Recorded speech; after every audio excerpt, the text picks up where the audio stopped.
Yeah. Si Mayor, si Chua, kamusta na kayo? Okay naman.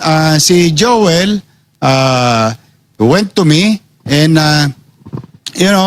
with his man enough.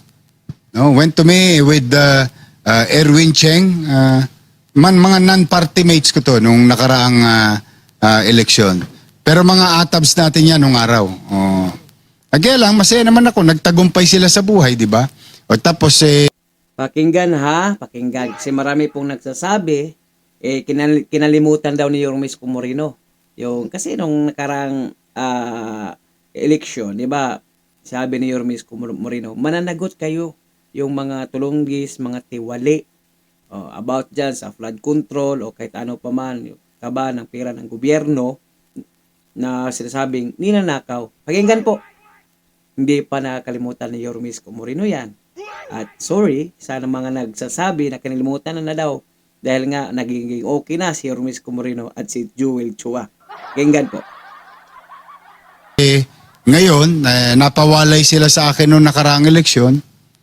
Siyempre, hindi mo rin masisi dahil atabs din natin yung naging mayor. Pero, naghihingi naman sila ng pasensya. Ako naman, bakit hindi? Si Jesus nga nagpatawad eh. Pero Yorme, Sino pa kaya ako?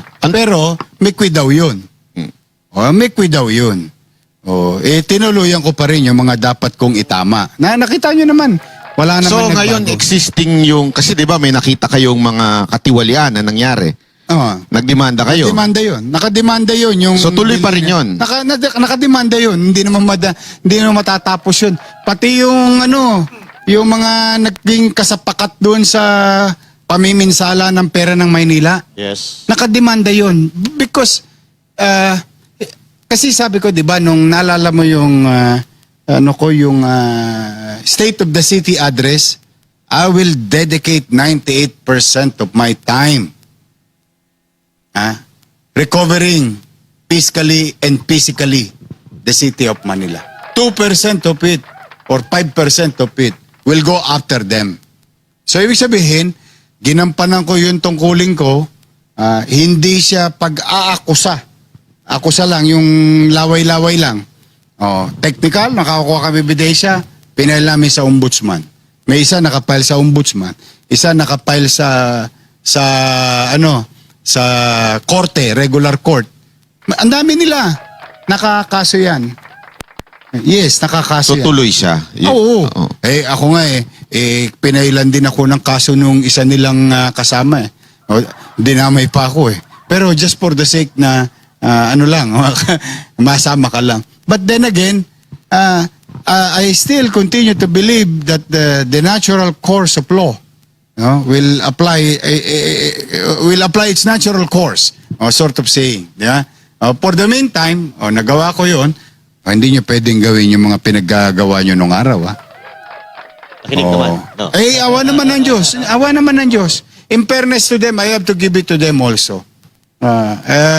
Protektado yung mga taga-Maynilang nanonood, pumanatag kayo. Wala hong hindi ko po mapapayagan.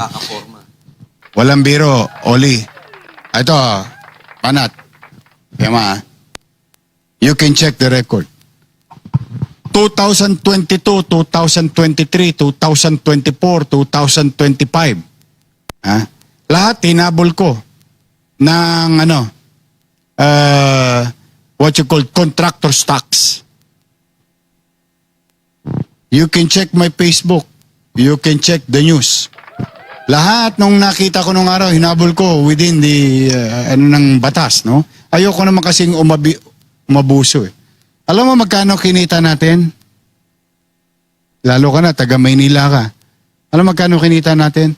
260 plus million sa contractor stocks. See? Sino nagbenepisyo? Taga Maynila. Masaya na akong ganun. Nung nagbayad sila ng buwis, binigyan ko sila ng permiso. Gawin nyo yan. Sa takdang araw na isinasaad doon sa lituntunin ng kontrata. Tama ka, Oli. Ayun. Awa naman Diyos, nakinabang kami. 200 mahigit milyones ang nahabol kong tax. na what you call contract. Oh, unahan ko na kayo. Baka sabihin nyo naman, binulsa ni Yormisco Moreno yon. Di po, yun po yung pinagtustos ni Yormisco Moreno sa ating mga lula at lulo dyan sa City of Manila, sa mga PWD, solo parents, estudyante, kapulisyan, teacher dyan sa City of Manila. Yun po yung pinagtustos. Yung iba dyan, Yormisco Moreno nagpapadala ng mga batang may sakit doon sa India na kailangang mag-transplant o mga liver cirrhosis, mga sakit sa internal organ ng mga bata. Isa din po yun. Nakakatulong yung pirang na kulikta ni Yormisco Moreno sa constructor tax. Tama po ba ako? So, klaro po. Klarong-klaro po ang sinabi ni Yormisco Moreno. Pinaglingkuran niya ang taong bayan. Hindi ang mga politiko, hindi ang presidente, hindi ang vice president, hindi ang kongresista, kundi only one, ang taong bayan. Gaya na nga ng sinasabi ko kanina, kunwari, yung tatay mo, haligi ng isang pamilya, nagtatrabaho sa isang kumpanya. Tapos ngayon, hindi siya susunod o makipagbardagulan, makipag-away siya sa kumpanya. Sinong kawawa ngayon? Sinong walang makain? Ang kanyang mga anak. Yan yung ginagawa ni Yormisco Moreno. Kailangan niya makipagtulungan dyan sa nasyonal. Walang pamulimulitika, tapos na ang eleksyon. Tanggap niya natalo siya noong presidential election at tanggap din niya na nanalo siya bilang isang mayor. So, ganoon lang po kasimple. Ang ibig sabihin, ipahiwatig ni Yormisco Moreno. At saka, yung sa nagtatanong, dahil nakita nila na medyo ayos na. Si Chua, sa Distrito 2, Valeriano, at yung iba pa dyan, hindi po. May nakabimbing kaso po para sa kanila. Paglilitis dyan, kung talagang makikitaan po sila ng probable cause na nagkakamali sila, makukulong din mga yan. No? Ganun po si Yormisco Moreno. Yung iba lang po talagang magsasabi, makitid ang utak, ibang hindi marunong tumingin, magbalanse. Kung ano ba talaga ang isang tungkulin, kung ano ba talaga ang trabaho ng isang mayor.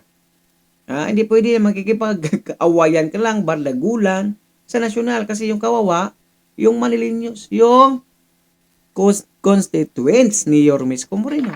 Kagaya ngayon na crisis o kailangan ng mga bigas, tulong pinansyal galing sa national government.